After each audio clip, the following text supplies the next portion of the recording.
Bom dia, pessoal. Tudo bem com vocês? Espero que tenham dormido bem. Sejam todos bem-vindos a mais um evento do Veterinando, né? Como vocês estão? Tudo certinho para vocês? Bom dia, Dainê.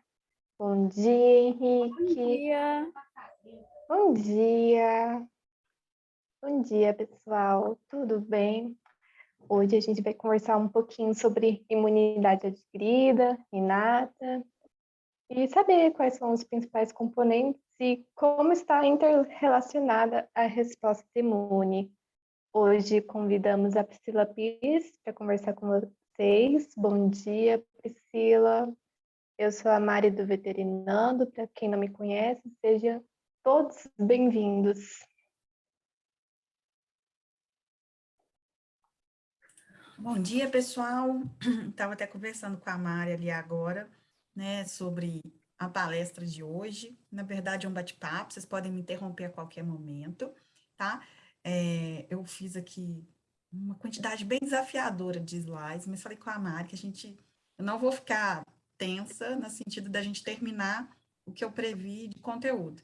A gente vai no ritmo, né, da turma, e da turma eu falo, né, da turma de pessoas que estão aqui.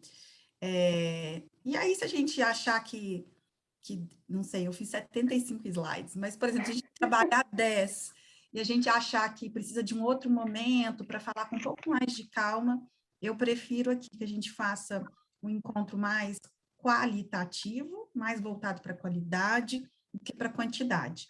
E aí, se vocês gostarem, a gente volta em outro momento, complementa esses slides, ou se a gente esgotar, a gente pode depois ir para outros assuntos, tá?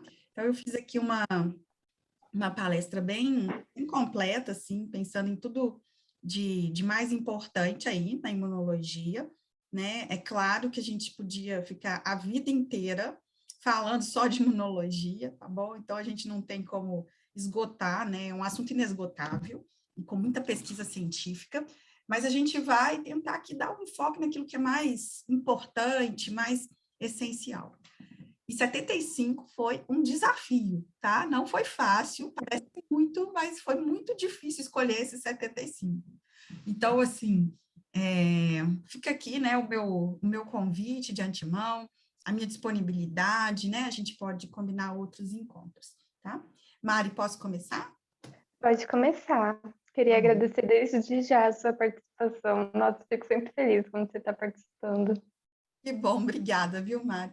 Então, gente, eu me chamo Priscila Pires, eu sou médica veterinária, eu tenho doutorado na área de ciência animal, sou formada pela Universidade Federal de Minas Gerais, né? A ênfase do meu doutorado é em doenças infecciosas dos animais domésticos, né?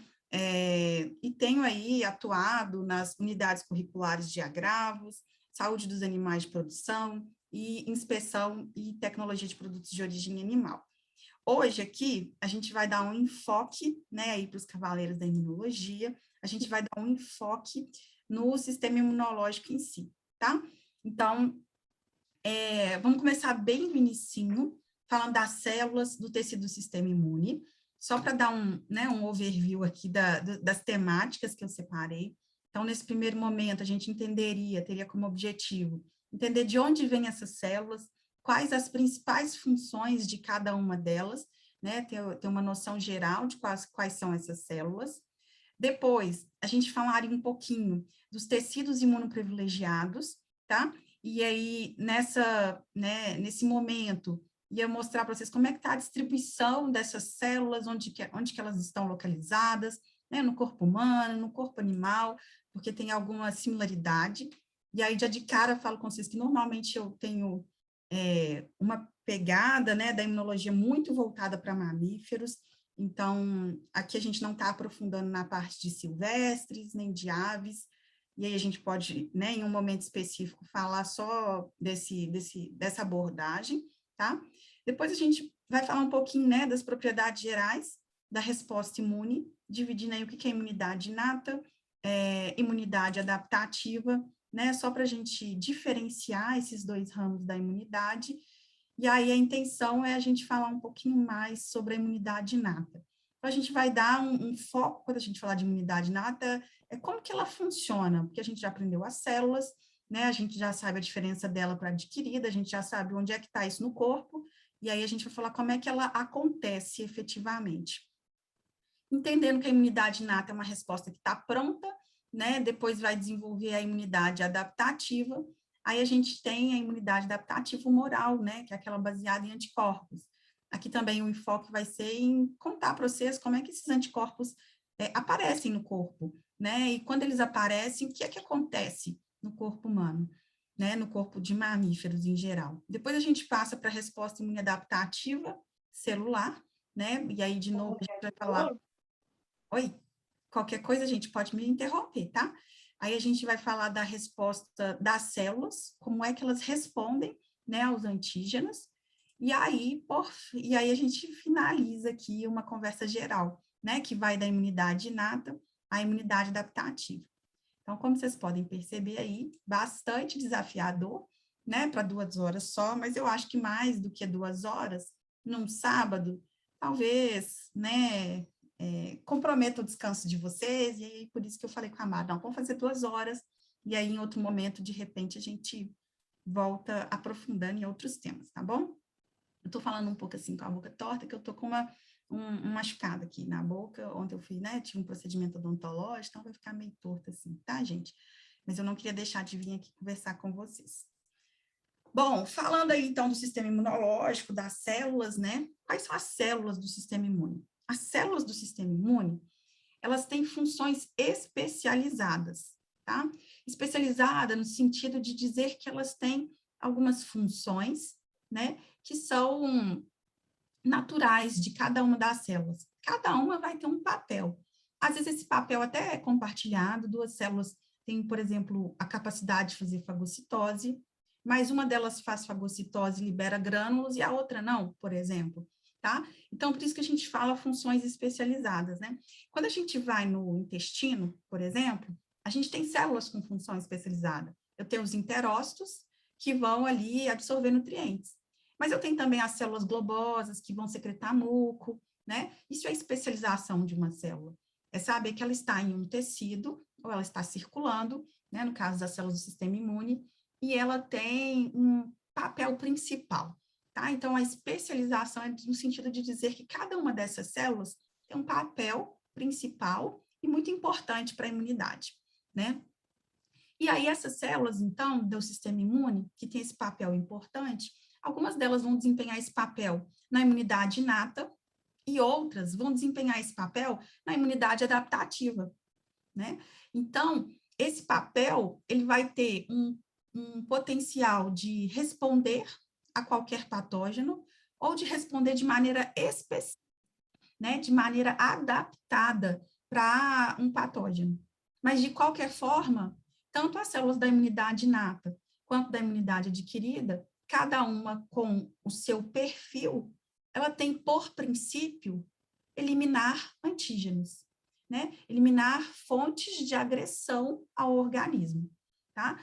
Então, independente da forma como ela faz esse papel, ela vai eliminar, ter como função eliminar os antígenos. A gente tem um vício como professor, né? Que a gente tenta sempre fazer analogias. E aí, quando a gente fala, por exemplo, no combate da criminalidade, a gente tem vários agentes que vão combater a criminalidade, ó, fora da imunologia, né? Então, a gente tem a força policial, que vai ter um papel no combate à criminalidade, a gente tem as ONGs, né, as ONGs, que tem outro papel de conscientização, que também vai combater a criminalidade, né? A gente tem os veículos de comunicação, né, a mídia, as emissoras, a mídia informal, que tem outro papel no combate da criminalidade, mas cada uma da sua maneira tem um princípio, que é combate à criminalidade, né? A gente tem os políticos e assim por diante. A mesma coisa acontece com as células do sistema imune. Cada uma à sua maneira especializada, ele vai combater o antígeno, um agente agressor. E aí, quando eu falo antígeno e agente agressor, eu já de cara quero que você fique com a mente aberta. Porque a gente fala que o sistema imune vai combater contra os agentes invasores. E às vezes isso não é verdade. Por exemplo, o sistema imune tem um papel muito importante no controle de células tumorais. Células tumorais não são invasores, elas estão dentro do nosso corpo e elas são células normais que, de repente, elas apresentam uma anormalidade. E aí, elas se tornam antígeno. Então, por isso que eu não coloquei micro-organismos invasores, porque a célula do sistema imune, ela vai preservar a saúde do organismo. E ela vai fazer isso, né, com um conjunto de células e moléculas que vão ajudar na manutenção dessa saúde, tá? Então, alguma dúvida aí, gente? Qualquer coisa pode ir mandando no chat para mim, tá bom? Ou pode abrir o microfone mesmo, até prefiro, porque eu gosto de conhecer vocês. Então, a gente tem aqui, né, um esboço, né, a gente vai ver, vocês vão ver que muitas das minhas imagens estão em inglês, porque a gente tem imagens belíssimas, e aí, como eu estou falando aqui para alunos, né, de graduação, eu não me preocupei em traduzir, porque eu entendo que vocês estão se adaptando, né? O som está picando para todo mundo ou só para a Ana? Não, tá só para... Tá normal, então tá. Aí, Ana, depois é bom também se você pegar a gravação, né? Que aí você pode, às vezes, assistir com um horário de internet melhor, tá? Bom, aí eu não traduzi exatamente por isso, porque eu quero que vocês se acostumem, né, a ler em outros idiomas, e o inglês, né, para a parte acadêmica, ele é muito importante, tá? Então, aqui a gente tem as células da imunidade inata e a gente tem as células da imunidade adaptativa, tá? E aí, quando a gente faz a tradução aqui embaixo, ao pé da letra, né, a tradução literal, fala resposta rápida, né? Mas a imunidade inata, a gente, no português, né, uma tradução melhor seria uma resposta pronta, tá? E adaptativa, uma resposta que se adapta, em vez de uma resposta lenta. Por quê? Uma adaptação exige mais tempo. E aí, no inglês, o slow faz muito sentido, né, de ser mais lento, mas para o português, né, um melhor vocabulário seria falar de uma resposta que se adapta, e isso toma tempo, né? Bom, a gente está vendo aqui, então, as células da imunidade inata, aqui as células da imunidade adaptativa, que a gente também chama de adquirida, tá? As células da imunidade inata e adaptativa, elas vão se encontrar para proteger o organismo. Então, muitas dessas células da imunidade inata, né, na verdade, todas elas vão, de alguma maneira, influenciar na imunidade adaptativa. Por quê? Porque, e por isso que chama sistema imune. Eu não tenho imunidade inata e imunidade adaptativa. Eu tenho um conjunto de respostas imunológicas que vão atuar como um sistema. E atuando como um sistema, eles vão trabalhar em conjunto, trabalhar de maneira coordenada, tá? Então, por isso que a gente chama de sistema imune. Quando a gente fala de sistema digestivo, né, a gente vai pensar lá desde a boca até o reto, né, até a saída do bolo alimentar.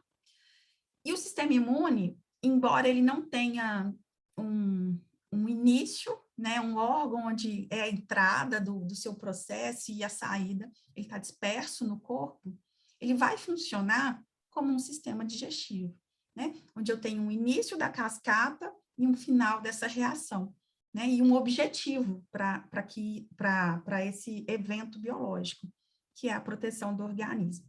Então, a gente funciona como um sistema, só que diferente dos outros, né, quando a gente fala de sistema respiratório, sistema digestivo, sistema geniturinário, esse sistema ele está mais disperso no corpo. E a conexão dele, em vez de se dar pela ligação dos órgãos, quando a gente tem o sistema digestivo, boca, laringe, né, orofaringe, esôfago, estômago, isso é a sequência do sistema digestivo. O sistema imune não tem uma sequência, mas ele tem uma lógica de interação entre as células que promovem essa proteção do indivíduo, tá bom? Bom, então se a gente está falando que esse sistema imune tem órgãos, tem células que, embora não estejam conectados, né, como é o sistema digestivo, o sistema respiratório, de onde é que vêm essas células? Quais são esses órgãos? Né? Então, o primeiro órgão, né, e aí nem é um órgão, a primeira região de tecido que a gente vai falar do sistema imune é a medula óssea, tá? A medula óssea, principalmente aí presente nos ossos longos, né, como o fêmur, e outros ossos, tá? A gente vai mostrar mais para frente um pouquinho. Ela é o local de produção das células do sistema imune. Na verdade, todas as células sanguíneas, tá? Elas têm origem na medula óssea. Então, aqui nessa imagem, o que a gente tem? A gente tem, né, um osso, e aí dentro do osso a gente tem a medula óssea.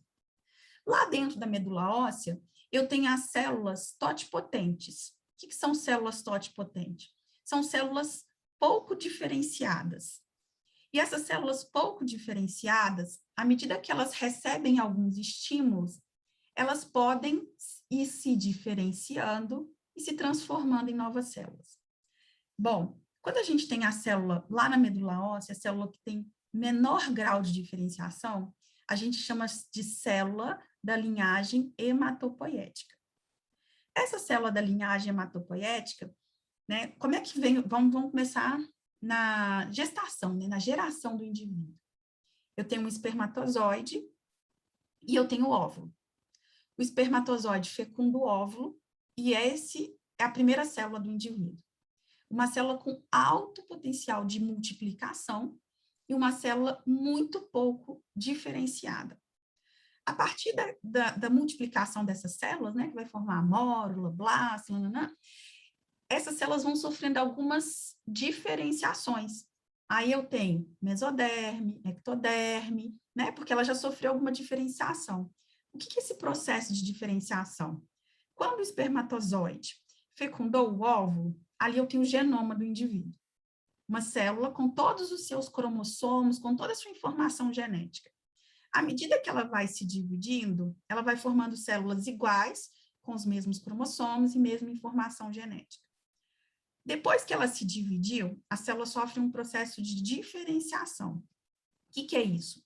Todas as células do seu corpo, todas as células dos animais, têm a mesma informação genética, mas nem todas vão expressar a mesma informação genética. Por isso, por exemplo, a célula da sua pele é diferente da célula do seu intestino. A célula da sua pele tem o mesmo genoma da célula do seu intestino. Só que a célula da sua pele silenciou as informações genéticas que a célula do intestino expressa. Então, isso é o processo de diferenciação. Eu tenho todas as células do corpo com a mesma informação genética, mas nem todas vão expressar essa informação completa. Elas vão expressar parte dessas informações. Então, lá na medula, tá claro isso, gente, de o que é esse processo de diferenciação? Vai me dando um retorno aí no chat. Se não tiver, fala, não, aqui tá não. Aí eu explico mais um pouquinho. Obrigada, então, aí.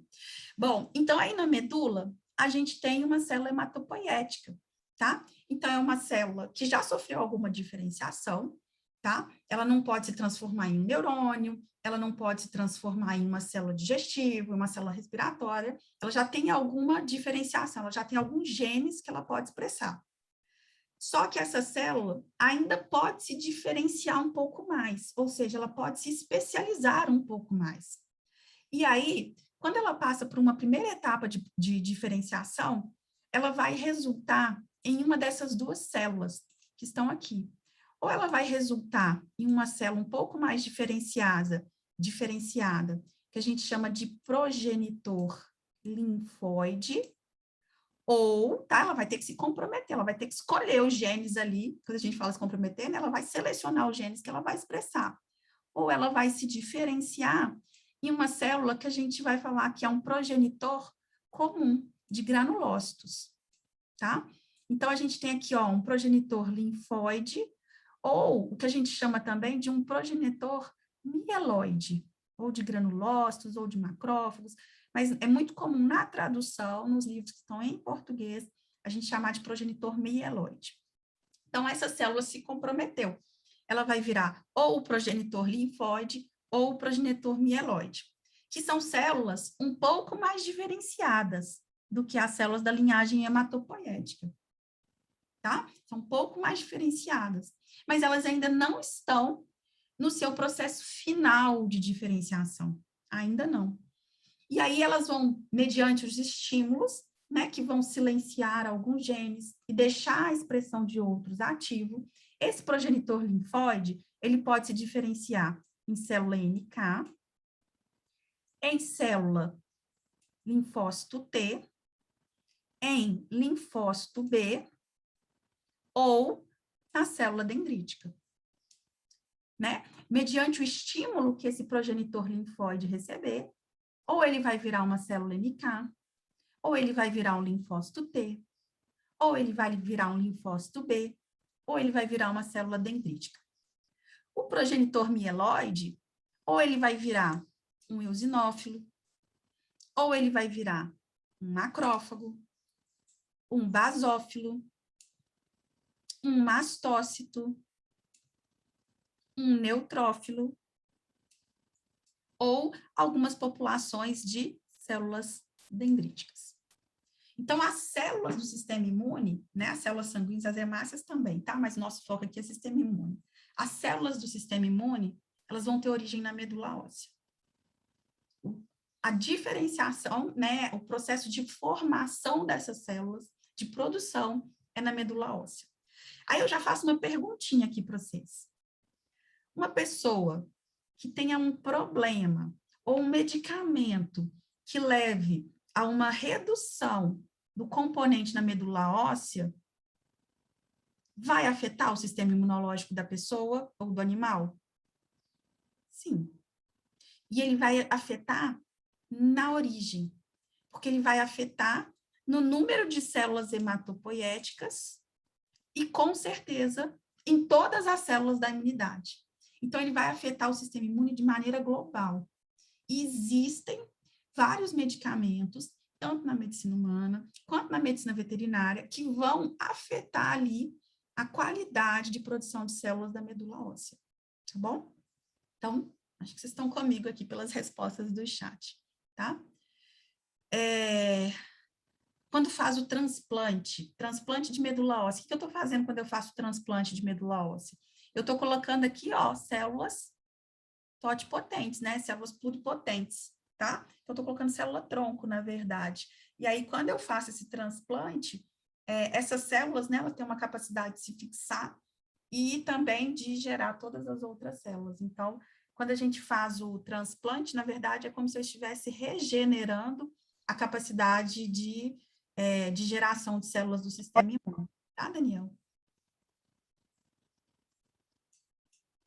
Bom, então as células são geradas lá na medula óssea.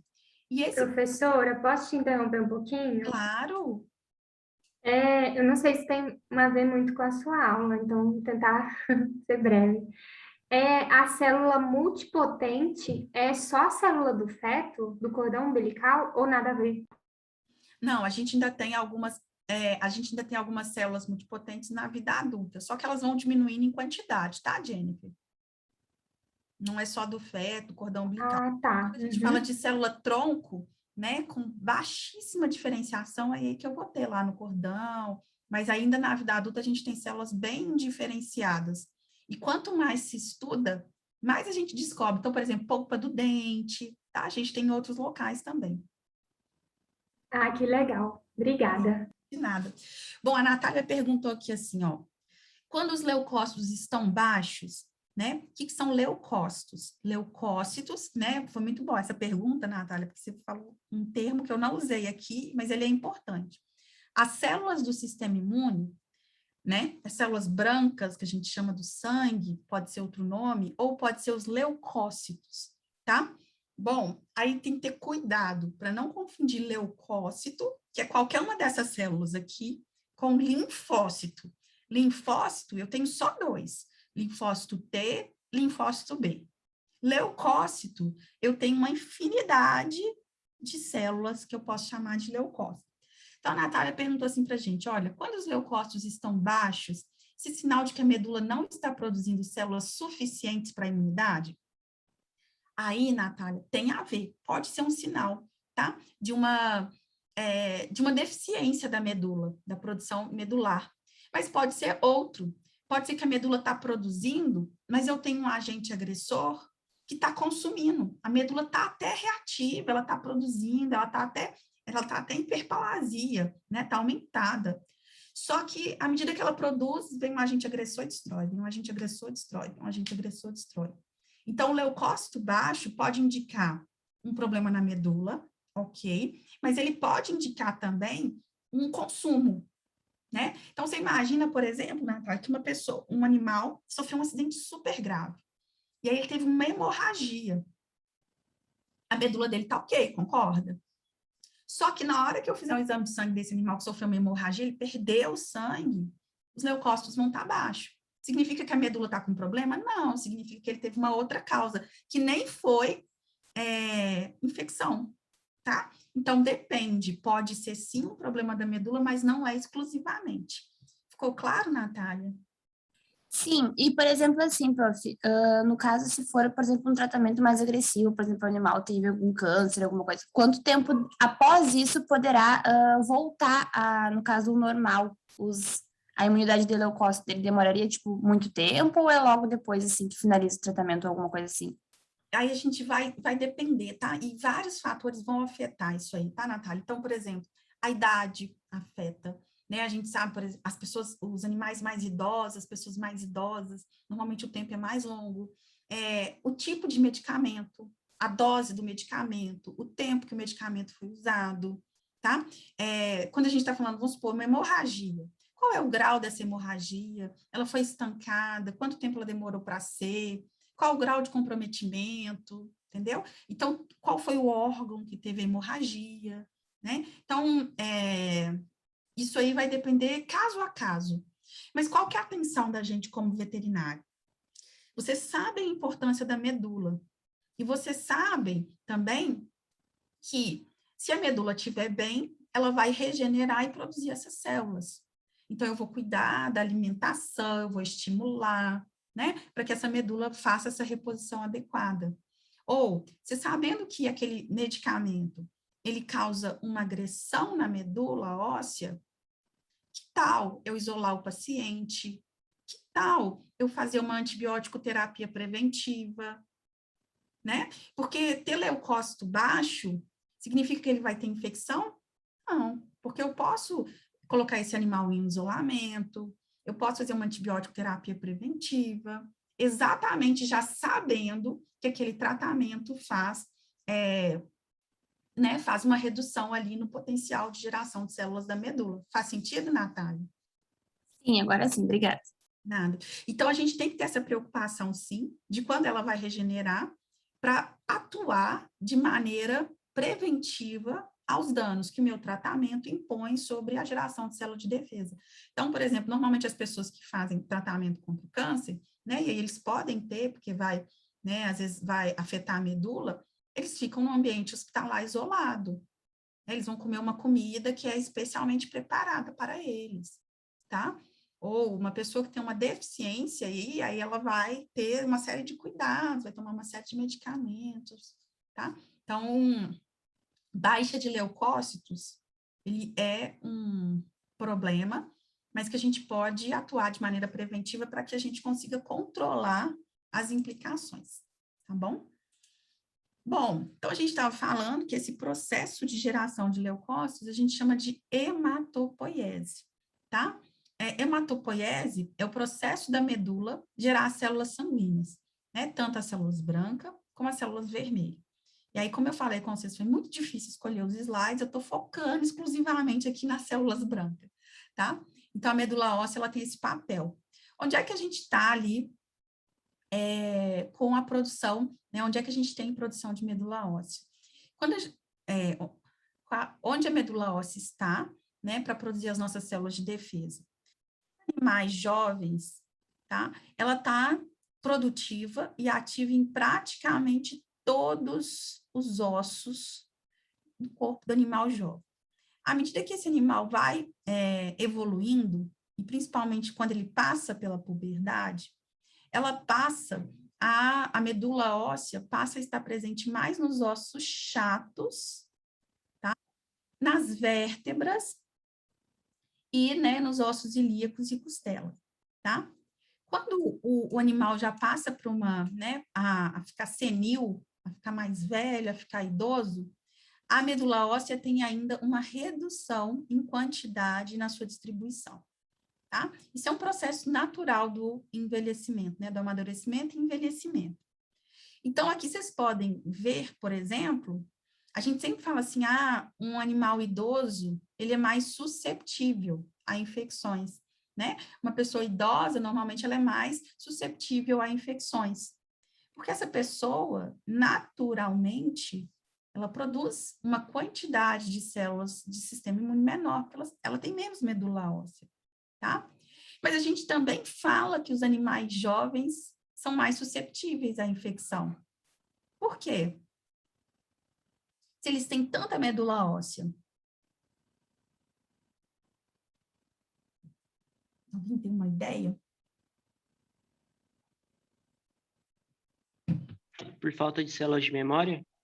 E isso, ele ainda não tem célula de memória, ele ainda não tem imunidade adaptativa, tá? Todo animal, ele nasce com o sistema imunológico pronto. O sistema imunológico, na verdade, fica pronto no útero. Pronto significa assim, capaz de responder. Acontece que o animal jovem ou a criança ainda não tem repertório, ele ainda não conhece muitos antígenos, ele não tem uma imunidade adaptativa que fez muitos encontros, tá? Que conseguiu se adaptar a muitos antígenos. Ele é pronto, mas ele não tem repertório. Então, por isso que ele é mais susceptível. Não é porque o sistema imunológico está se formando, é porque o repertório imunológico, ou seja, a capacidade de combater diferentes agentes, é que está se desenvolvendo, tá? Então, muito cuidado com isso, porque as pessoas falam assim, porque o sistema imunológico ainda não está pronto. Não, ele está prontinho, gente. Você não vai criar linfonodo depois que você nasceu, você já nasce com todos os seus linfonodos, né? Você já nasce com a medula óssea, já nasce com baço, com fígado, com tudo pronto. O que acontece é que as suas células ainda não conhecem muitos antígenos. Então, ela não sabe muito bem como lidar com eles. Então, ela demora a desenvolver essa adaptação, tá bom? Bom, a gente também tem, né, hematopoiese extramedular no fígado e no baço, tá? Então, a gente pode ter geração de células, principalmente nos animais mais jovens, e ela tende a desaparecer, né, quando, com o amadurecimento desse animal. E o estímulo para a hematopoiese são as citocinas. No início da nossa conversa, a gente falou assim, olha, a geração de célula de defesa, né, lá na célula totipotente, lá na célula da medula, ela vai ela vai receber alguns estímulos, foi a palavra que eu usei, né? Ela vai receber alguns estímulos. Esses estímulos são moléculas, tá? E essas moléculas, elas vão atuar sobre essa célula, né, sobre esse progenitor hematopoiético e promover a diferenciação, tá? E aí, ela pode promover mais diferenciação de progenitor linfóide, dependendo da citocina, dependendo da molécula que estimulou, ou mais geração de progenitor mieloide, dependendo da molécula que estimulou essa diferenciação.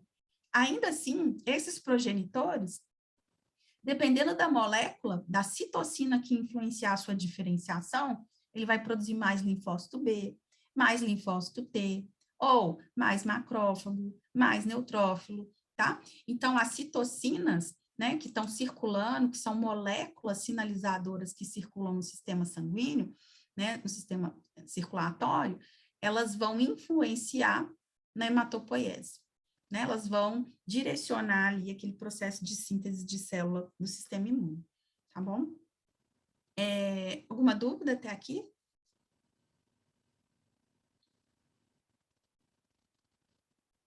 Bom, então, algumas dessas células que saem da medula, elas não saem maduras. Elas saem virgens, né? Elas não saem maduras, elas ainda não estão selecionadas, né? Elas só são produzidas, tá? Uma dessas células é o linfócito T. Então, o linfócito T, ele é produzido, né, pela diferenciação da linhagem hematopoiética em um progenitor linfóide, e esse progenitor linfóide se diferencia em um linfócito T. Só que o linfócito T que sai da medula, ele ainda não está maduro. Ele precisa sofrer um processo de maturação. E essa maturação vai acontecer no timo. Então, esse linfócito T que sai da medula óssea, ele precisa, né, para ser uma célula ativa no sistema imunológico, para ser uma célula responsiva para o sistema imunológico, ele precisa sair da medula óssea, chegar no timo, e aí no timo ele vai passar por um processo que a gente chama de maturação. O que é o processo de maturação? Ele vai fazer uma aquisição de competências, ele vai adquirir, né, vai sofrer ali algumas seleções do genoma, do que vai expressar, e aí essa aquisição de competência vai tornar esse linfócito capaz de responder ao antígeno. Então, o linfócito que sai da medula, ele sai imaturo. E aí ele vai lá para o timo sofrer essa maturação, tá? O timo está no mediastino anterior, nessa região aqui nossa, e ele tem duas regiões. A gente tem o córtex, que na histologia, essa região aqui mais escura, tá? E ele tem também a medula, que é essa região mais clara aqui, isso é um corte histológico. Bom, isso aqui é uma representação esquemática, né? Às vezes a gente vê o corte histológico, assim, nas primeiras vezes que a gente vê, a gente fica meio confuso, né? Mas aí, quando a gente vê uma figura, a gente, né, até consegue entender melhor o corte histológico. No córtex, o que eu tenho? Eu tenho os que a gente chama de linfócitos T no início da maturação, que às vezes no livro vocês vão ver também chamando como timócito, tá? Então, o timócito nada mais é do que o linfócito T imaturo. E aí, quando ele chega no timo para sofrer maturação, ele inicia o seu processo de maturação aqui no córtex. Aí ele vai recebendo alguns estímulos, passando por essa aquisição de competência, até que ele chega na medula, e aí ele está maduro. Então, esses linfócitos que estão aqui no córtex são os timócitos, linfócitos imaturos, e esses que estão na medula são os linfócitos T maduros.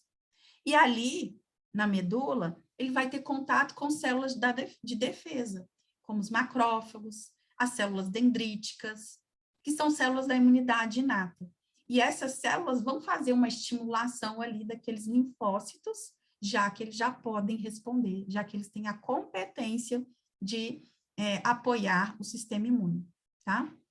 Então, a gente tem aqui os timócitos, né, que são os linfócitos T imaturos, mas aí eu falo timócito, que são linfócitos T em diferentes estágios de maturação. Eles estão imaturos, alguns estão muito imaturos, alguns estão verde, alguns estão amarelados, outros já estão quase maduro, quase podendo se dispersar na medula, tá? Então, por isso que a gente fala assim, que são linfócitos T em diferentes estágios de maturação, né? Porque aqui, nessa região cortical, eles não estão todos no mesmo time de maturação, tá bom? Dúvida até aqui?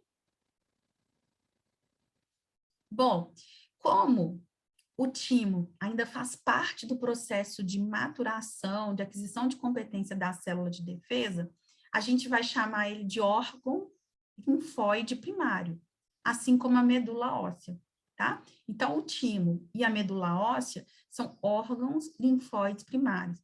Por quê? Eles são responsáveis pela produção e maturação de células de defesa, tá? Sem esses órgãos, a gente vai ter uma grande... Né, o animal pode ter um grande prejuízo aí de formação de defesa. Bom, a maturação do linfócito T acontece no timo. A maturação do linfócito B acontece principalmente na medula óssea, tá? Então, o linfócito B, né, que vai ser produzido na medula óssea, ele também vai maturar na medula óssea, tá bom? Então, aí a gente vai falar assim, olha, o linfócito T, a maturação é no timo, e o linfócito B, a maturação é na medula óssea, tá?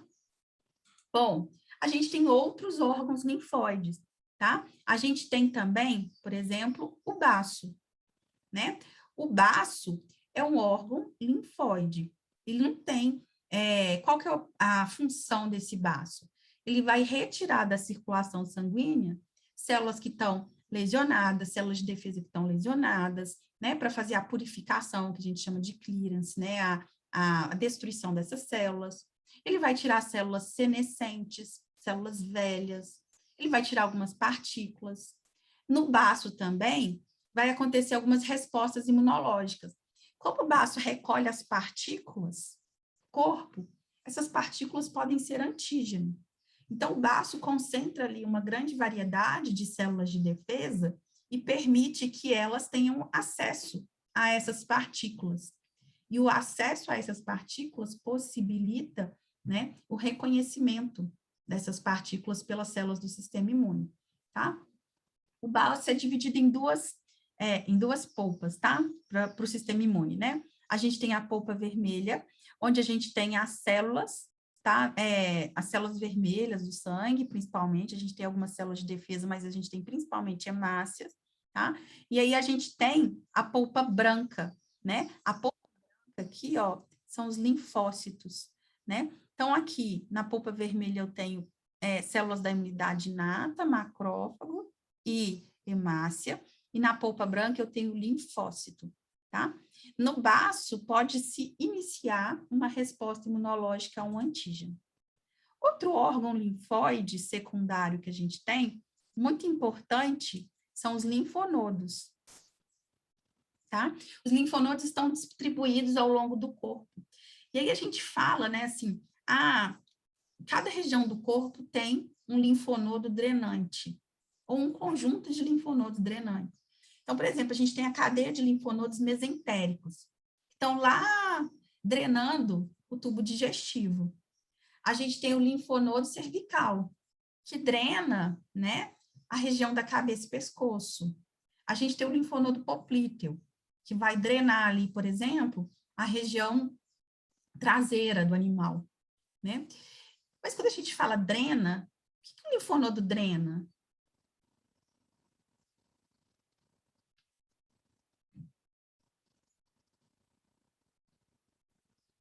Linfa.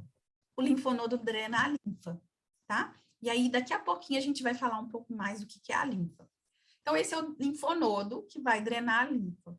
Aqui, a gente tem de novo, né, uma figura esquemática, onde essa região aqui é o córtex do linfonodo, tá? Aqui a gente tem a área paracortical, né, que fica entre o córtex e a medula do linfonodo, tá? Então, a linfa chega, ela passa pelo córtex, pela camada paracortical e pela medula, e depois ela sai pelo vaso eferente. Bom, o que eu tenho aqui, né, no córtex? Eu tenho os linfócitos, tá? Na camada, né, na zona paracortical, eu tenho principalmente, né, os linfócitos T, tá? E aí, na medula aqui, eu não sei medular, sei marginal, eu vou ter as células de defesa da imunidade inata, tá? Então, o linfócito também é uma região muito rica em células de defesa. As células de defesa, elas não estão só em tecidos, como linfonodo, baço, timo, não. Algumas delas, né, a maioria delas também, estão dispersas, são dispersas para o corpo através do sangue, tá? Mas isso a gente discute um pouquinho mais para frente. Então, a gente apresentou aí os órgãos de defesa, a gente mostrou até agora, olha, como é que são geradas as células, né? Então, a gente tem uma célula tronco hematopoietética, que vai se diferenciar numa linhagem linfóide ou mieloide, e aí a linhagem linfóide dá origem aos linfócitos T, e a mieloide às células branca e vermelha do sangue, né? Células da imunidade inata, tá? Aí aqui eu coloquei a bursa, né? Porque a bursa tem a ver com as aves, mas eu combinei com vocês que a gente não vai falar sobre as aves. Então, sobre os órgãos onde as células de defesa se localizam, algumas delas, e a origem das células de defesa, tem alguma dúvida? Não? Então, tá. Aí a gente falou assim, olha, então no baço, né, ele vai retirar da circulação as células lesionadas, e o linfonodo, né, vai receber a linfa. Mas o que é a linfa, né? O que é a linfa, gente?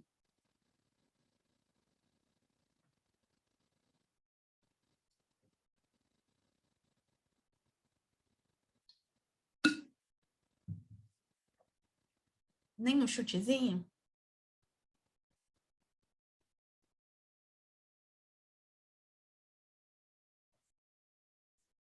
Líquido intracelular? Vou mostrar para vocês aqui, ó. A gente tem a formação da linfa, né? E a gente tem até um sistema linfático. O que é o sistema linfático, né? O sistema linfático, aí, ó, líquido intersticial, boa, tá? O sistema linfático é um conjunto, né, de mecanismos ali que vai captar e transportar antígenos do sítio de entrada até o gânglio linfático, tá? Então, imagina aqui que eu tenho tecido, tenho lá a coxa do animal. Na coxa, eu tenho a musculatura, eu tenho os nervos, né? Eu vou ter a circulação linfática, eu vou ter a circulação sanguínea. Imagina que a gente fez ali uma vacina intramuscular. A gente não, porque a gente é cuidadoso, faz muito cuidado de asepsia, mas que alguém, sem treinamento, aplicou uma medicação na coxa do animal. Inclusive, a seringa era de terceiro uso, ele já tinha usado em outros 2 animais. Quando ele inoculou, né, um medicamento na coxa do animal com uma seringa suja, ele inoculou também alguns patógenos, tá?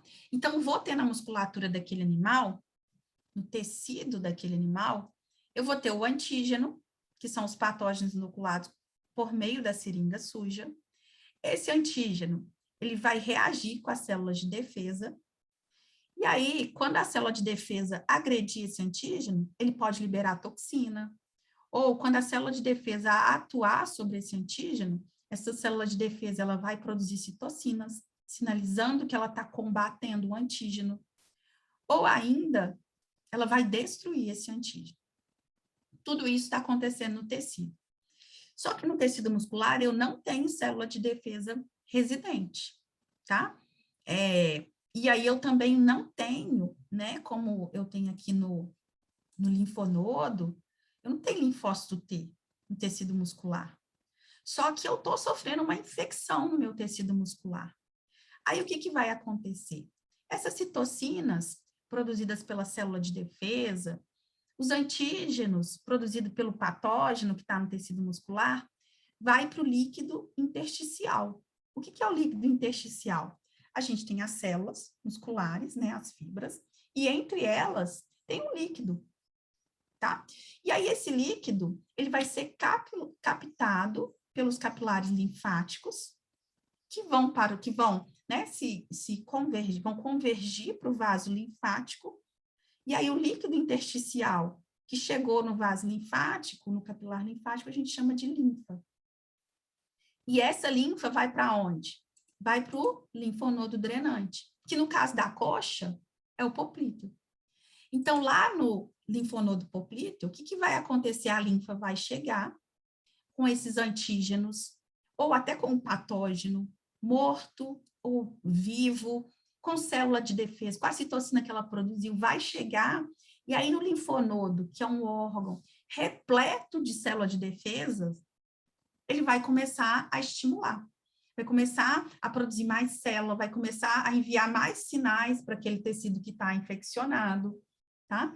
Então, a linfa é como se ela comunicasse, através do líquido intersticial, o que está acontecendo num tecido periférico para o centro de resposta, por exemplo, o linfonodo, tá bom? Então, a linfa é isso. A Natália falou assim, ó, por isso nas vacinações, deixa eu ver aqui, por isso nas vacinações de gado, por exemplo, é comum sair aquela bola, abscesso, geralmente no pescoço, o abscesso no pescoço pode ser sim, ele pode ser séptico ou asséptico, tá? O abscesso pode ser uma contaminação, uma infecção, mas ele pode ser também uma reação do sistema imune, mesmo na ausência de inoculação de patógenos, tá? Quando uma resposta para a vacina é muito intensa, e aí gera a formação de abscesso, tá, Natália? A Ana perguntou aqui, ó, as pessoas que possuem o baço, que não possuem o baço, têm um sistema imunológico fraco, os médicos falam que o baço não faz falta, mas ele faz parte do sistema imunológico, né?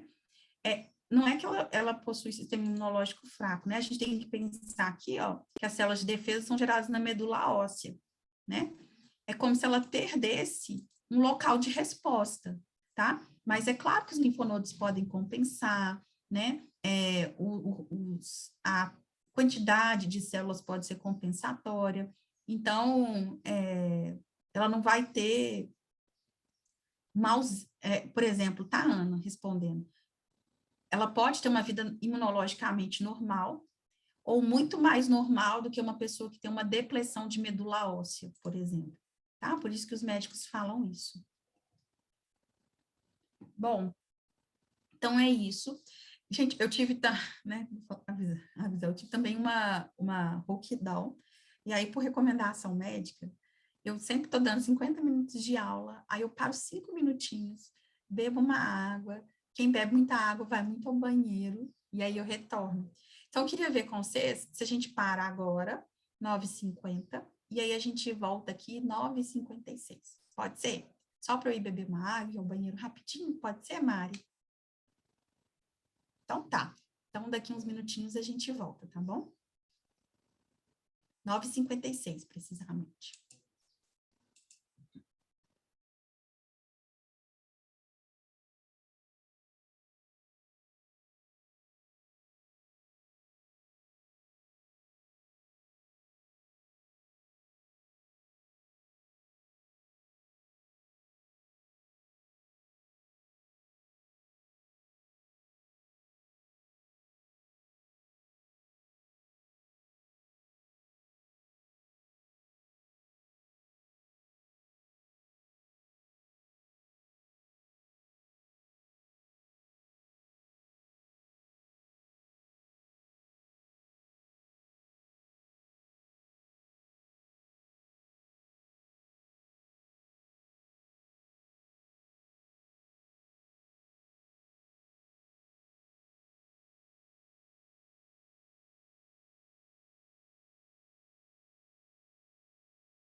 Então, pessoal, voltando aí, né, para a gente dar continuidade ao nosso tema de hoje. Então, a gente estava mostrando como é que o corpo, né, como é que o sistema linfático, como é que a gente vai responder, né, como é que o sistema imune vai responder em diferentes tecidos, apesar de eu não ter célula do sistema imune residindo, né, fazendo parte, sendo constitutiva de todos os tecidos, tá? Então, é assim, né, através do sistema linfático, tá? Bom, eu vou dar uma rápida passada aqui sobre as células, vamos falar um pouquinho de cada uma das células do sistema imune, para ver se a gente consegue, pelo menos, chegar aí na imunidade inata, tá? Então, começando pelas células, né, da imunidade inata, a primeira célula que eu vou apresentar para vocês são os neutrófilos, tá? O neutrófilo, a gente fala que ele é polimorfo nuclear, né, porque ele tem esse núcleo aqui é uma, né, uma micrografia real do sangue, e aqui é uma imagem, um desenho, né, uma imagem 3D. Então, o neutrófilo, ele é polimorfo nuclear. Ele tem, assim, esse núcleo lobulado que a gente fala. É um único núcleo, mas ele tem lóbulos, tá? Ele é como se fosse, tivesse umas fragmentações. Ele não chega a ter uma fragmentação, porque ele tem essa comunicação, né, entre esses núcleos aqui, tá? Então, a gente chama ele de polimorfo nuclear, porque ele tem mais de uma região nuclear, tá? E aí a gente vê aqui nessa figura. O leucócito é a célula de defesa mais abundante na circulação, tá? Então, a gente sempre vai ter, é a célula que tem maior quantidade na circulação. Normalmente, é a célula também que chega primeiro quando um tecido está inflamado, tá? Então, é a célula que a gente fala que chega na fase inicial da inflamação, e essa célula tem uma característica muito interessante. Ela tem esses grânulos aqui, tá? Que na figura vocês estão vendo por esses pontinhos, mas na microscopia, a gente vê como se fosse, assim, esses branquinhos, né? A gente vê essa irregularidade na célula. Se vocês verem a hemácia aqui, né? O centro da hemácia é liso, tá? E o do neutrófilo, ele tem, né? Ele tem parece que é um defeito da imagem, que a imagem está pixelada, mas não, tá? É por causa da presença desses grânulos aqui. Esses grânulos que o neutrófilo possui, tem uma série de moléculas, né, que são capazes de destruir os micro-organismos. Então, tem lisozima, tem defensina, tá, que vão destruir micro-organismos e ajudar o tecido no combate dessa inflamação. O tempo de vida, né, de um neutrófilo, claro que vai variar entre as espécies, é de mais ou menos 6 horas, né? Então, ele foi produzido, foi liberado, ele está circulando, mas ele vive 6 horas. Né? Então, possivelmente, né, isso tem uma relação, né, esse tempo de vida com a quantidade de neutrófilos que a gente tem no sangue, tá? A Ana fez uma pergunta aqui. Ah, tá. Eu não sei, Ana, tá? É a questão do certificado que eu pedi para você olhar com a Mari, do veterinário, tá bom? Bom, a gente ainda tem os macrófagos, né, que são células da imunidade inata. O macrófago, a gente fala que é uma célula do sistema mononuclear ou monofagocítico, tá? Porque ele tem esse núcleo grandão aqui, mais único, né? Bem diferente ali do neutrófilo. Então, aqui está uma imagem desse macrófago, vocês vão ver que eles têm, né, bastante vesículas dentro dele, e aqui uma microscopia mesmo, né, do macrófago. Então, a gente tem aqui uma célula grande, com um núcleo também grande, né, e um citoplasma abundante, tá? Bom, o macrófago é uma das principais células envolvida na morte de micro-organismos, tá? Então, uma função muito importante dele é ingerir e eliminar micro-organismos. O neutrófilo também tem capacidade de fagocitar, mas o macrófago faz isso ainda melhor do que o neutrófilo, tá? O macrófago, além de matar micro-organismos, ele também vai fazer a morte de células do hospedeiro, né? Ele também vai limpar, vai retirar a célula morta. Então, se tem uma célula morta, ele ingere essa célula e destrói, né, essa célula morta, para não ficar ali no tecido uma célula morta, tá? Ele também vai eliminar células que estão em processo de apoptose. Então, por exemplo, quando a gente tem um tecido infectado e uma célula morre no combate, ou uma célula é destruída por um micro-organismo, quem faz o clearance, quem faz a limpeza, a retirada dessa célula morta em combate ou em processo de infecção, é o macrófago. E o macrófago também tira células que morreram por entrar em processo de apoptose, que é a morte natural, as células morrem, né? Algumas das nossas células entram em processo de apoptose.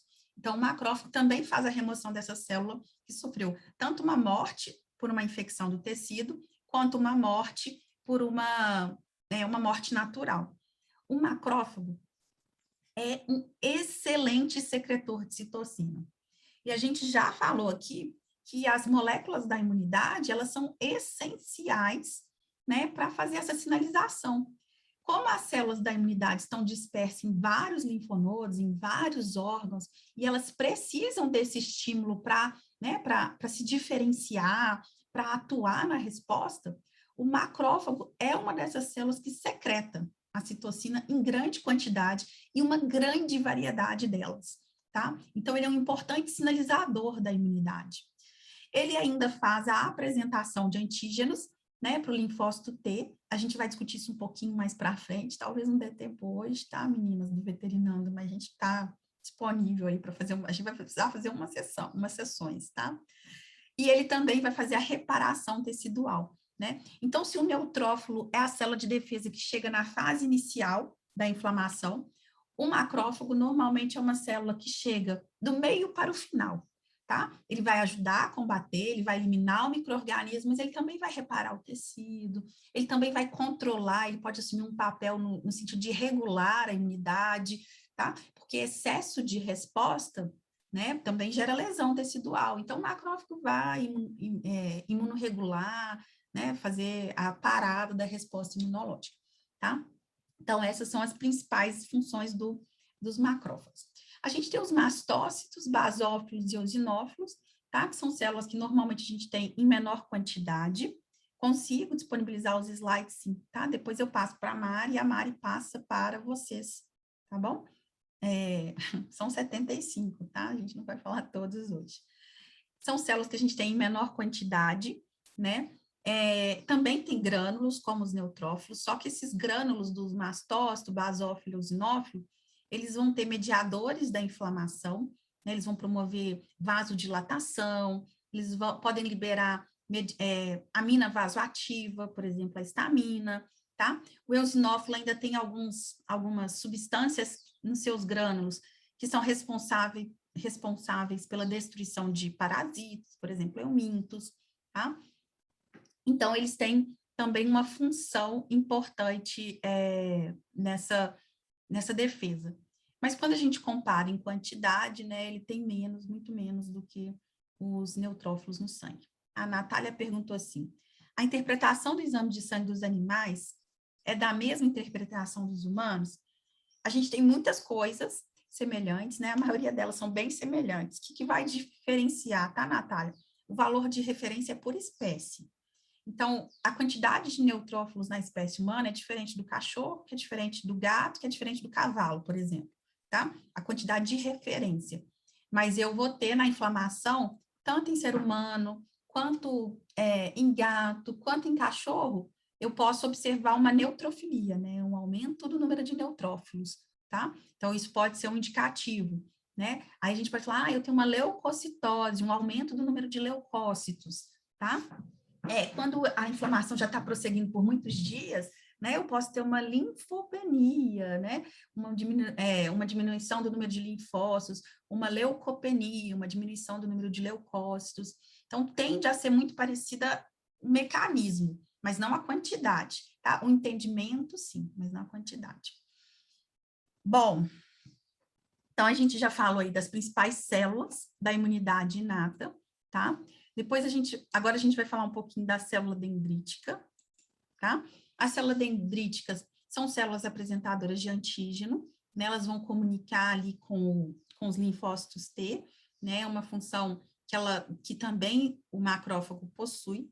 A célula dendrítica, como ela tem esses prolongamentos aqui, normalmente elas estão muito presentes nos tecidos, nas barreiras epiteliais, né? Porque permite que esse prolongamento faça a comunicação. Imagina o intestino, né? Então, eu consigo comunicar o lúmen do intestino com a lâmina própria, né? Por causa desse prolongamento aqui dessa célula, tá? Então, a célula dendrítica, normalmente, elas estão nas barreiras epiteliais. Como os macrófagos, né? Elas são da imunidade inata, mas vão fazer esse link da imunidade inata com a adaptativa, tá? Eu estou pulando um pouquinho aqui, tá, Mari? Depois vocês vão receber os slides estão mais completos, mas só para a gente tentar falar o máximo de células que a gente conseguir aqui. Bom, a gente ainda tem, né, as células natural killer, que são células da imunidade inata. Muito interessante a natural killer, gente, porque a natural killer, ela é um linfócito, tá? Só que ela é da imunidade inata. Então, ela não é, às vezes a gente fala, até na literatura, tá assim, ela é uma célula linfóide, não é que ela é um linfócito, é uma célula linfóide. Se a gente pegar lá no processo de hematopoiese, voltar um pouquinho, olha, a origem da natural killer é a mesma do linfócito B e T. Só que o linfócito B e T são da imunidade adaptativa, e a natural killer é da imunidade inata, tá? Então, quando a gente olha para essa célula, né, a característica morfológica dessa célula é muito semelhante com a do linfócito. Claro, elas têm a mesma origem, tá bom? Mas ela é uma célula da imunidade inata. Por quê? Porque os receptores dessa célula não se adaptam. Eles não sofrem transformação nos contatos subsequentes, tá? Então, ela é uma célula da imunidade inata. E qual que é a função dessa célula? Né? Uma célula que chama natural killer, ou seja, assassina natural, que é isso que é o natural killer, né? Ela tem por função matar células infectadas por meio da liberação de grânulos e produzir interferon gama. Olha o que acontece. A natural killer, ela vai identificar células que estão infectadas, ou identificar células que estão sofrendo uma lesão, e aí elas vão liberar alguns grânulos que vão causar a morte dessas células que estão lesionadas ou a morte de células que estão infectadas. Por que ela quer causar a morte de uma célula infectada? Normalmente, uma célula infectada, por exemplo, um vírus, ele precisa de uma célula para se replicar. Se eu mato as células que têm o vírus dentro, eu mato a possibilidade do vírus se replicar, tá? Uma bactéria intracelular, normalmente ela precisa de fatores intracelulares para poder se multiplicar. Se eu mato a célula, eu impeço essa bactéria de se multiplicar, tá? Já falei, gente, vou passar os slides, sim, tá bom? Então, a célula natural killer, ela libera esses grânulos citoplasmáticos que vão causar a morte, tá? Que vão causar a lise da célula lesionada ou da célula que foi infectada pelo vírus, tá? Mas normalmente ela não sofre, ela determina, ela causa a lise, Nayane, das células lesionadas ou infectadas pelo vírus, tá? Então, o que as células natural killer têm? Elas têm grânulos que matam a célula-alvo. Quais são esses grânulos? Quando ela identifica uma célula infectada, uma célula lesionada, ela libera perforina, que é a primeira molécula que eu vou mostrar para vocês desse grânulo. A perforina faz uma perfuração, tá? Ela faz um buraquinho, ela faz um poro, né? Então, perforina faz uma perfuração, faz um poro. Esse poro que a perforina faz na célula infectada ou na célula, né, lesionada, ela vai facilitar a entrada de outras proteínas secretadas por esses grânulos. Um exemplo dessas proteínas secretadas por esses grânulos são as granzimas, tá? Então, a perforina faz um poro e a granzima, ela entra por esse poro, vai para o citoplasma da célula e determina a morte por apoptose dessa célula.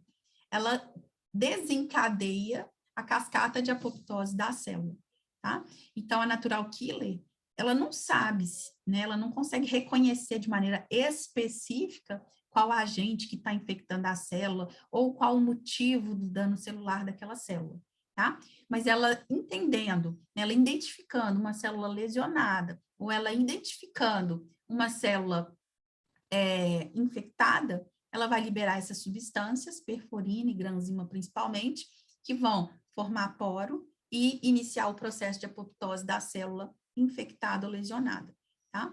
A natural killer, ela está mais presente no sangue, no baço, no fígado, tá?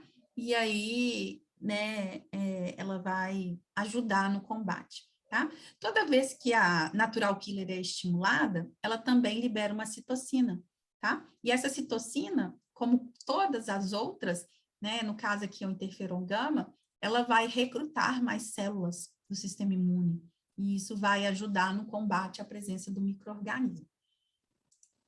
Bom, por último, tá? Mas não menos importante, a gente vai falar um pouquinho dos linfócitos. Aí a gente já está, a gente já está falando especificamente de células da imunidade adquirida, tá? Então, os linfócitos são as células da imunidade adquirida, são as principais, né? Porque a gente vai ver que o linfócito B diferencia em plasmócito, que a gente tem vários tipos de linfócitos, tá? Então, quando eu falo linfócito, estou falando de maneira geral essa célula da imunidade adquirida. Por que eles são da imunidade adquirida? Porque eles sofrem adaptação ao antígeno. Eles vão se ligando, produzindo moléculas que se ligam cada vez melhor, de maneira mais adaptada ao antígeno. E isso torna a resposta para aquele antígeno mais eficiente, né? Esses receptores que eles possuem, essas moléculas que se conectam aos antígenos que eles possuem, estão distribuídos clonalmente. Então, por exemplo, quando sai lá da medula óssea, né? Aí eu tenho um linfócito B, que saiu maduro da medula óssea, ou eu tenho um linfócito T, que saiu da medula óssea e sofreu maturação no timo. Aí, esse linfócito B e T maduro, né, ele vai ter um receptor, né, ele vai poder sofrer uma expansão clonal. Como assim? Então, você imagina aqui que eu tenho um linfócito B, que foi capaz de reconhecer o antígeno A e exterminar o antígeno A. O que esse linfócito B consegue fazer? Ele consegue fazer cópias dele mesmo, fazer clones. E esses clones, também, por ser um clone, ele é igual o parental, né? Igual o linfócito B original. Então, esse clone, ele vai ter os mesmos receptores da célula que originou ele.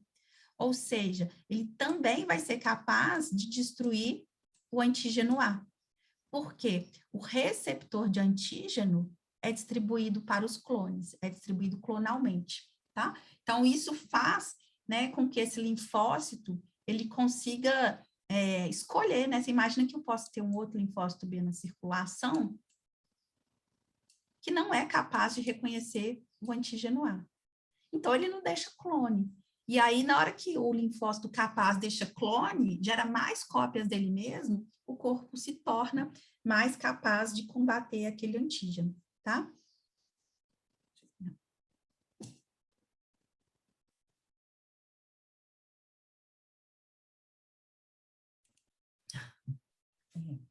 Eu fiz exame de Covid, deu negativo, tá? Além disso, esses linfócitos, tá? Eles têm um repertório diversificado para o reconhecimento antigênico. Isso significa, por exemplo, olha o coronavírus, né? O coronavírus já tem várias variantes. Então, você imagina que o linfócito B, ele reconhece, aí eu não estou falando de coronavírus, estou falando de vírus, tá? Ele reconhece a variante A. Aí a variante A sofre umas modificações e se torna B. O que vai acontecer? Alguns desses linfócitos, eles podem ser capazes de reconhecer tanto a variante A quanto a variante B. Por quê? Porque esses receptores aparecem de maneira diversificada. Ele tem vários tipos de receptores. Alguns reconhecem o A, alguns reconhecem o B, alguns reconhecem o C, outros só o A e B, outros só A e C. Então, é diversificado, de maneira que garante uma possibilidade de reconhecimento. E mais do que isso, os linfócitos, né, eles têm esses receptores que sofrem uma maturação da afinidade. Não é só que ele reconhece o A, é que se dentro desse clone alguém reconhecer o A um pouquinho mais eficiente, ele deixa mais clones do que os outros que reconhecem de maneira menos eficiente. E aí, se um desses clones reconhecer de maneira mais eficiente, ele deixa mais clone do que aquele outro que reconhece só 2 vezes melhor do que o primeiro, tá? Então, esse repertório de receptor é diversificado, consegue se ligar em vários antígenos, e ele ainda sofre uma maturação da especificidade, da afinidade ao antígeno. Dúvida?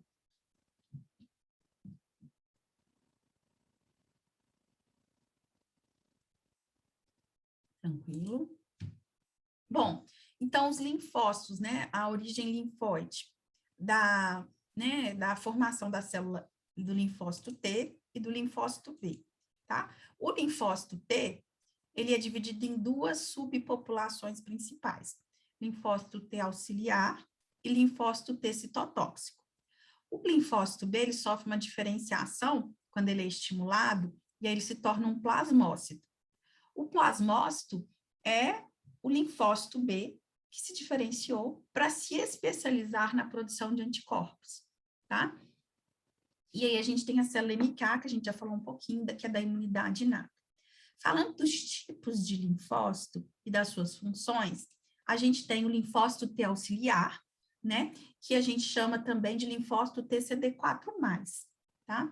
Ele vai secretar citocinas que promovem a diferenciação do linfócito B em plasmócito, tá? Então, vocês veem um link entre as células aqui, né? O linfócito T auxiliar produz algumas citocinas que vão ativar esse processo de diferenciação do linfócito B.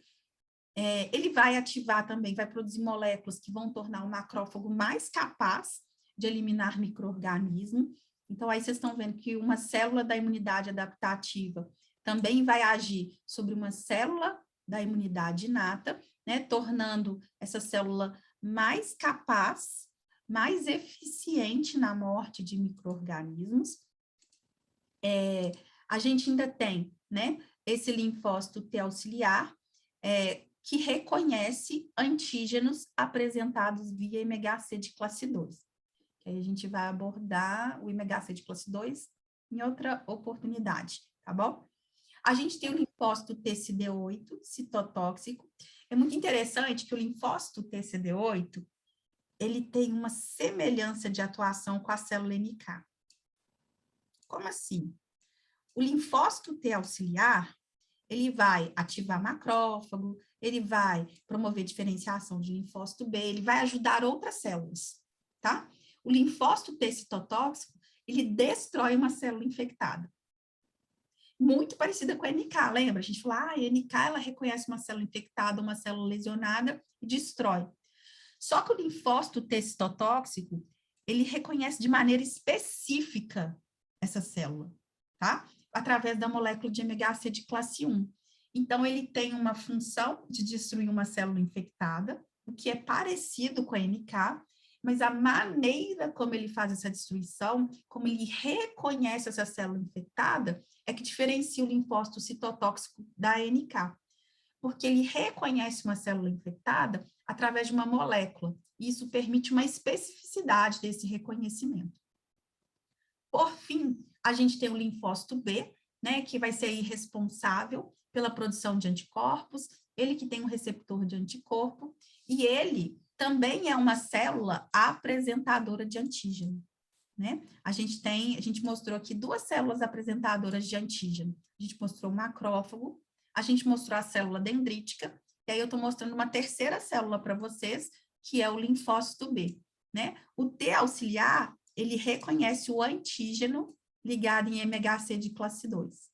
E quem é que liga antígeno ao MHC de classe 2? O linfócito B, a célula apresentadora de antígeno, a célula dendrítica e o macrófago. Então, a célula dendrítica,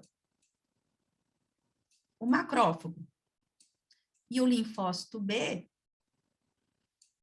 eles têm uma molécula especial chamada de MHC de classe 2. O que eles fazem? Quando eles internalizam e destroem antígenos, eles ligam esses antígenos ao MHC de classe 2 e apresentam para o linfócito T auxiliar. Para quê? Para que esse linfócito T produza citocinas que vão ativar esses macrófagos, que vão diferenciar esses linfócitos B para torná-los mais eficientes na eliminação de micro-organismos. Bom, com isso, a gente deu uma passada nas células da imunidade, tá? O que eu queria mostrar agora para vocês? Queria mostrar um pouco sobre os tecidos epiteliais, né, e tecidos imunoprivilegiados. E aí, Mari, pode marcar aí que a gente vai ter que ter um outro dia só para falar de imunidade inata, como é que é o mecanismo de reconhecimento e resposta, e imunidade adaptativa, como é que é o mecanismo de reconhecimento e resposta. Tudo bem, gente? Se a gente for agora devagarzinho falar dos tecidos e a gente marcar um outro dia para falar? As quimiocinas também. Tudo bem, ia ser ótimo. Então tá, meninas. Eu prefiro falar com mais calma do que a gente, né? Eu já dei uma pulada aqui nos slides para a gente poder acabar essa primeira parte, mas prefiro falar com um pouco mais de calma, tá? Bom, então a gente está indo, né? A gente acabou de falar das células, né? Do sistema imune, dos tecidos, né? Dos órgãos relacionados a esse tecido imune, a esse sistema imune. Aí agora a gente vai partir para falar dos tecidos epiteliais e imunoprivilegiados. Por quê? Esses tecidos não são centros primários de resposta, esses tecidos não são tecidos geradores de células de defesa, mas eles precisam atuar em conjunto com o sistema imune, tá? Então, a gente vai falar desses tecidos que atuam em conjunto com o sistema imune. O primeiro são as barreiras epiteliais, né? A barreira epitelial, ela também é considerada uma parte da imunidade inata. O que é uma barreira epitelial? São células epiteliais que vão prevenir a invasão microbiana, tá? Normalmente, tem algumas células da imunidade lá, né? Então, eu tenho células dendríticas, eu tenho macrófago, mastócito. Mas a função do tecido epitelial não é uma função imunológica, é uma função de delimitação. Onde é que a gente tem barreiras epiteliais? Então, eu tenho na pele, né? Que eu tenho o epitélio de revestimento da pele, né? O epitélio da derme. Eu tenho barreira epitelial no sistema digestivo, né? Então, eu tenho o epitélio do intestino, que a gente chama de tecido, né, epitelial do intestino. A gente tem o epitélio do sistema respiratório. A gente fala assim, o epitélio do sistema respiratório é estratificado, mucociliado, pseudoestratificado, mucociliado, né? Então, a gente tem... Normalmente, a gente tem o epitélio dos vasos sanguíneos, dos vasos linfáticos. O que é o epitélio? O epitélio é uma camada ali de células que vai separar, que vai delimitar, né? Normalmente, um tubo, né? Que vai delimitar um corpo, que vai delimitar um tubo ali, o tubo digestivo, ou, né, o sistema vascular. Bom, esse epitélio, no caso das barreiras epiteliais, aí falando de sistema digestivo, pele e sistema respiratório, eles vão também prevenir, né, a invasão microbiana. Por quê? Porque eles delimitam, né? Depois da pele da Priscila, para dentro é meu corpo, para fora é o externo. Todos os micro-organismos que estão no ar, a minha pele íntegra vai impedir a entrada para dentro direto do meu músculo, do meu sangue, tá?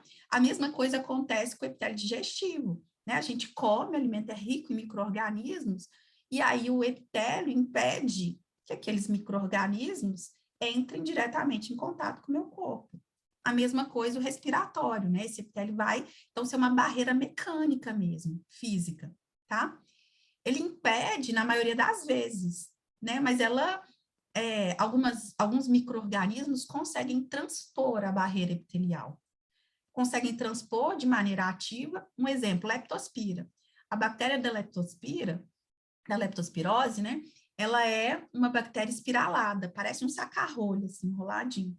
E aí essa bactéria, ela consegue, através do seu movimento, transpor, ela perfura, né? Como se perfurasse ativamente a barreira epitelial, tá? Então, alguns micro-organismos conseguem transpor ativamente, alguns parasitas, por exemplo, também conseguem fazer isso, né?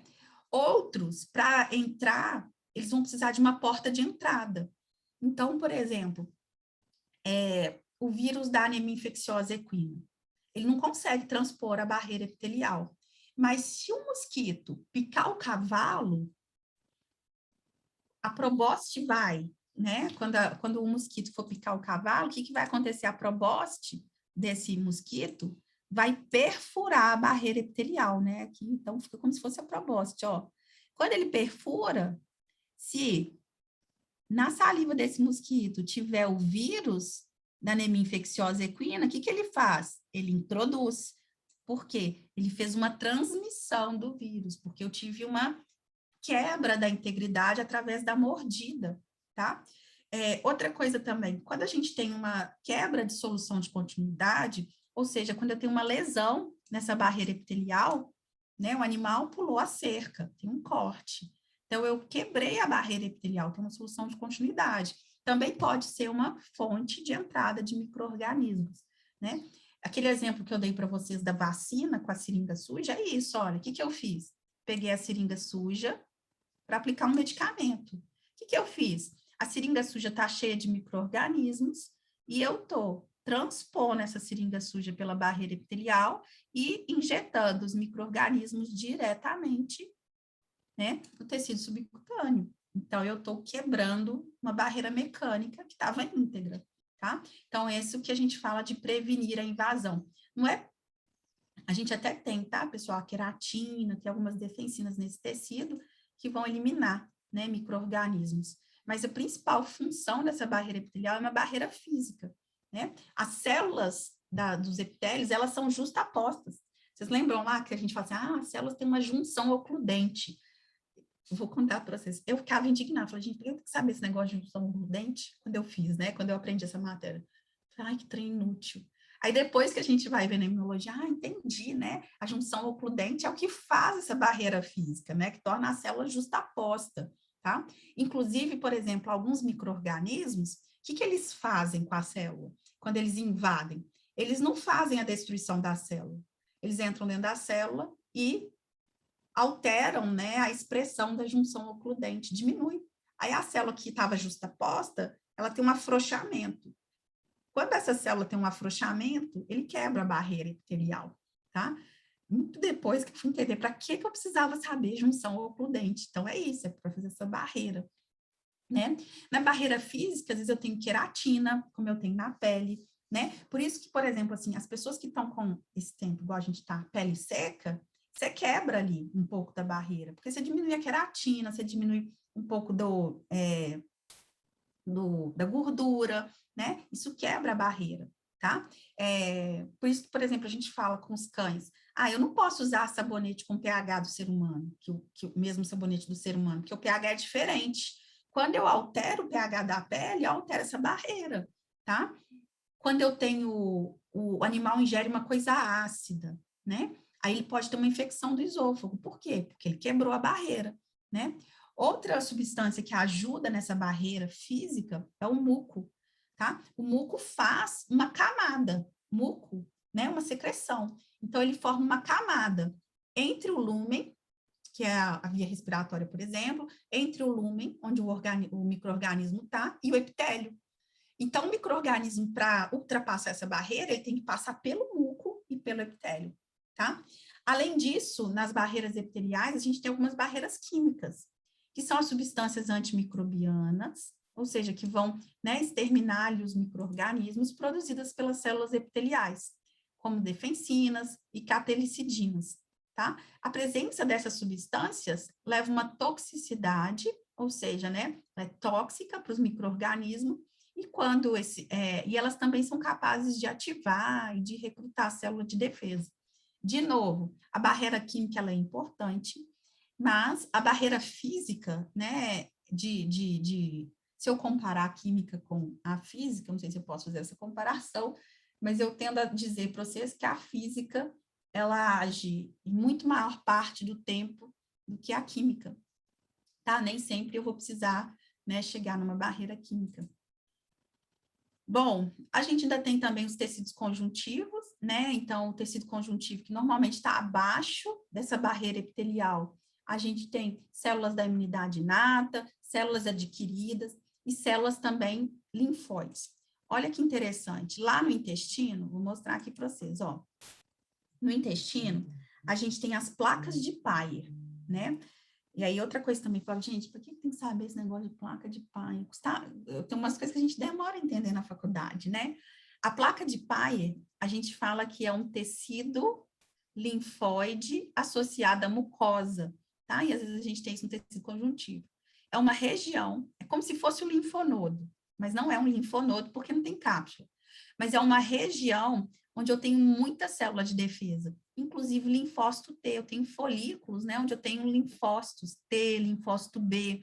Então, uma região que fica ali próxima a um tecido epitelial e ela faz uma função de resposta, tá? E aí a gente até chama de tecido imunoprivilegiado. Esse tecido, ele não é um tecido da imunidade, né, não é um tecido do sistema imunológico, mas ele tem tantas células da imunidade que ele vai proporcionar uma resposta, tá? Então, a gente tem, por exemplo, as tonsilas que a gente fala. O que são as tonsilas?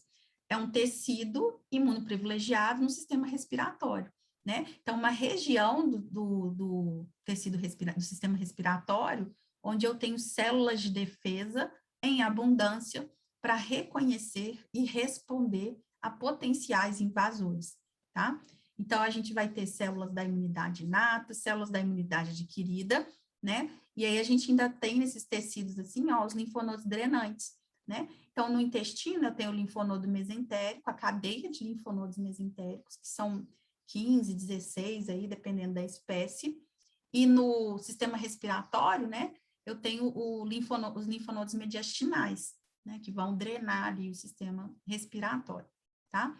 Então, o que é aqui, olha? Nos tecidos epiteliais, né, em algum deles, eu tenho uma região que a gente chama de imunoprivilegiada, ou tecido linfóide associado à mucosa, tá? Que do inglês, às vezes vocês vão ver a sigla MALT, né? Que é mucosa associada a tecido linfóide, que aí vem do inglês a sigla, tá? Tecido linfóide associado à mucosa, ou MALT, é exatamente essa região, né, que a gente tem, principalmente no sistema respiratório digestivo, que é uma região linfóide, cheia de células de defesa, principalmente linfócitos, que vão auxiliar nessa defesa do organismo.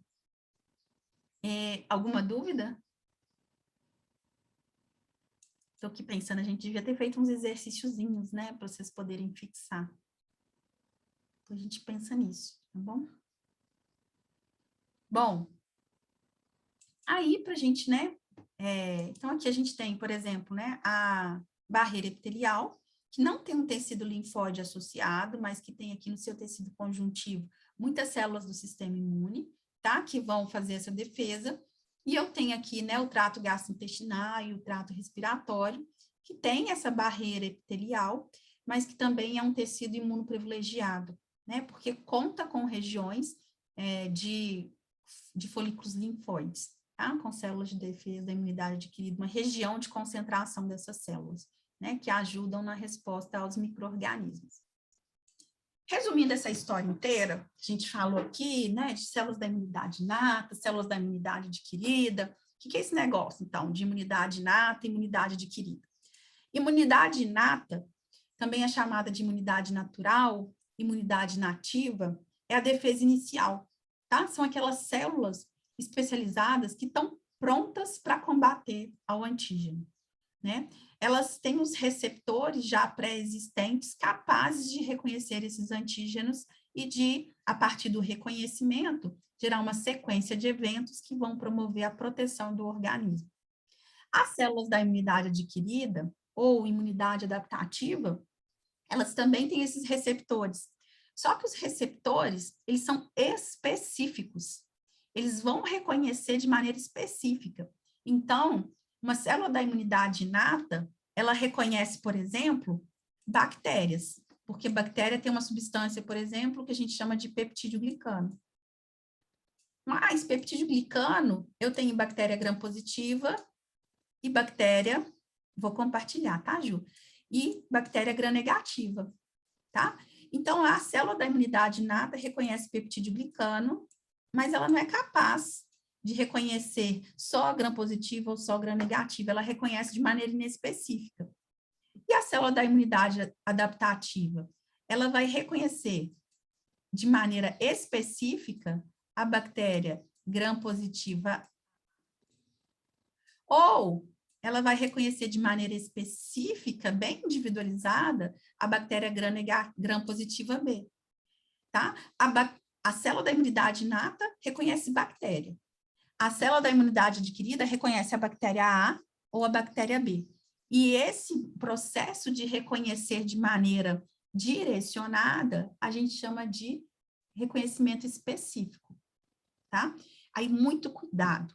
Todas as células da imunidade inata e adquirida são especializadas. Macrófago faz fagocitose, macrófago faz apresentação de antígeno, eosinófilo mata eumintos, eosinófilo participa das reações alérgicas. Isso é especialização.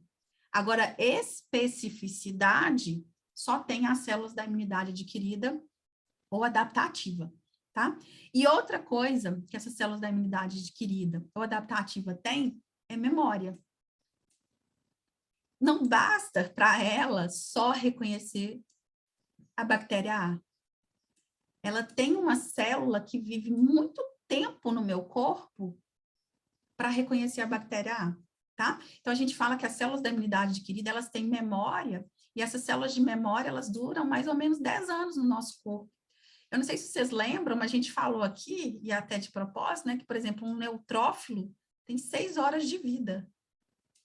Uma célula de memória da imunidade adquirida tem anos de vida, tá? Porque ela fica lá no meu corpo, porque ela é aquela célula, né, específica para reconhecer a bactéria A, tá? Então, essas são as principais diferenças da imunidade inata com a imunidade adquirida.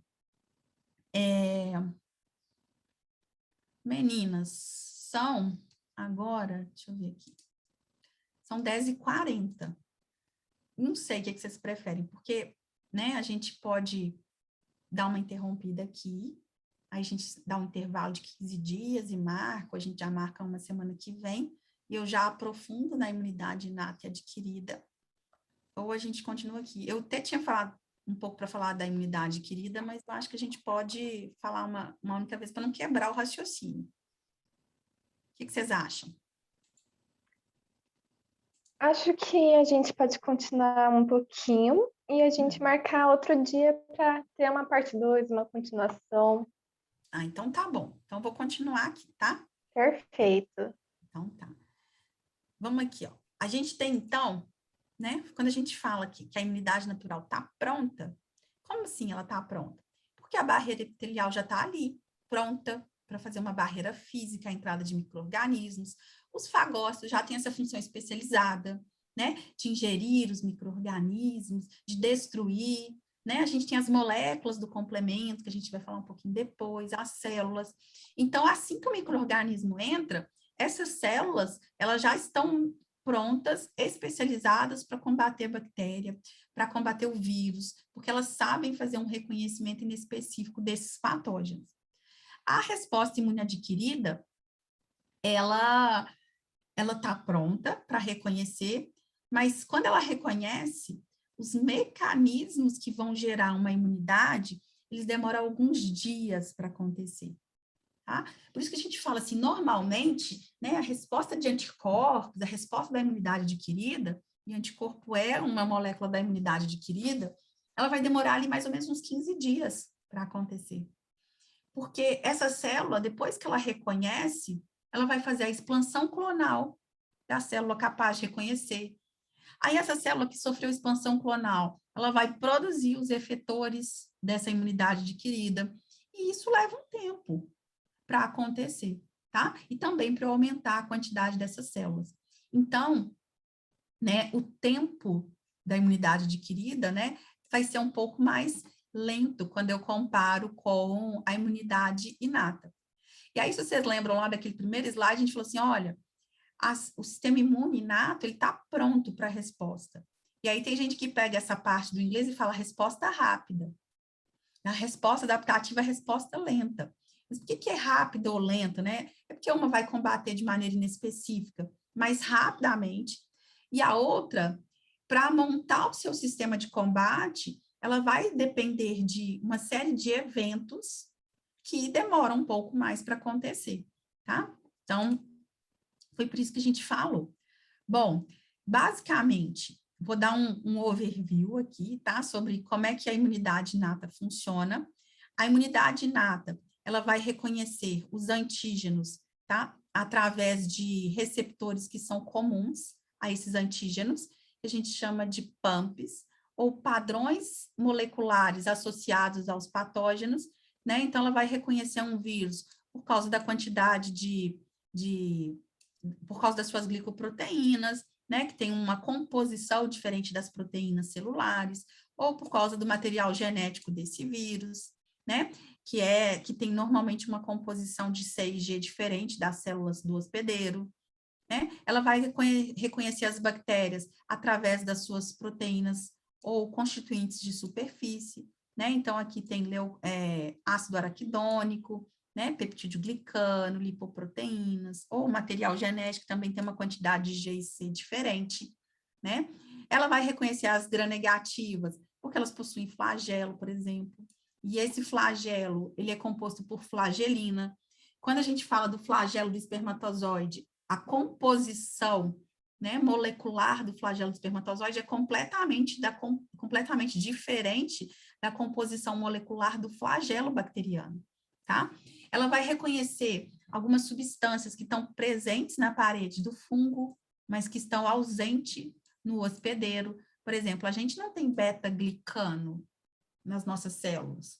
A gente não tem zimosan, o fungo tem. Então, as células da imunidade inata, elas vão combater o fungo, porque o fungo tem uma molécula, o fungo tem um padrão de molécula que o hospedeiro não tem. Por isso que essas substâncias a gente chama de padrão molecular associado ao patógeno, tá? Porque é um padrão de molécula que está associada ao patógeno, mas está ausente no hospedeiro.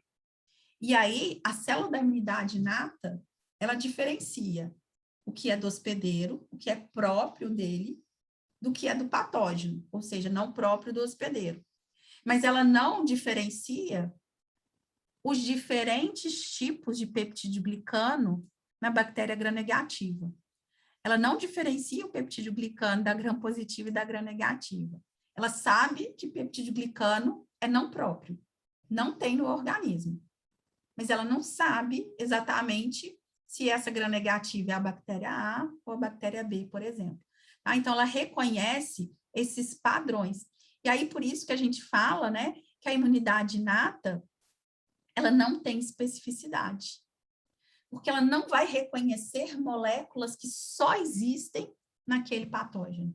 Ela vai reconhecer moléculas não próprias, que não existem no hospedeiro, sem saber diferenciar os patógenos. E outra coisa também que a gente fala da imunidade inata é que ela não tem memória. Esse neutrófilo que reconheceu lá o peptídeo glicano, depois que ele combate, passou as 6 horas lá de vida, né, mais ou menos com aquelas alterações, ele morre. Ele não deixa clones dele mesmo, que são capazes de responder de maneira eficiente. Ele não deixa esses clones. Ele morre. E aí, de onde é que vem mais neutrófilo, se o corpo precisar? Vem da medula, vai gerar um outro neutrófilo que tem exatamente a mesma capacidade daquele neutrófilo que morreu depois de 6 horas de vida. Agora, o linfócito B, quando ele deixa aqui, ó, quando ele gera esse clone, a capacidade desse clone foi melhorada em relação ao linfócito B que saiu maduro da medula. E aí, se esse linfócito B ainda for melhor do que o original, ele deixa mais clones, inclusive uma célula de memória que fica lá, esperando o patógeno entrar de novo, e ele, como é mais eficiente, ele reconhece mais rápido esse patógeno e deixa mais clones, tá? Então, essa célula de memória evita a necessidade de eu ir na medula, gerar uma nova célula para fazer a mesma função, tá? Na verdade, eu pego uma célula de memória, gero clones dela, porque eu sei que aquela célula, ela tem, né, uma capacidade melhor de reconhecer o antígeno. Então, por isso que a gente fala, né, que a imunidade adquirida, tem especificidade e memória, e a imunidade inata, ela não é específica e não tem memória. Dúvidas?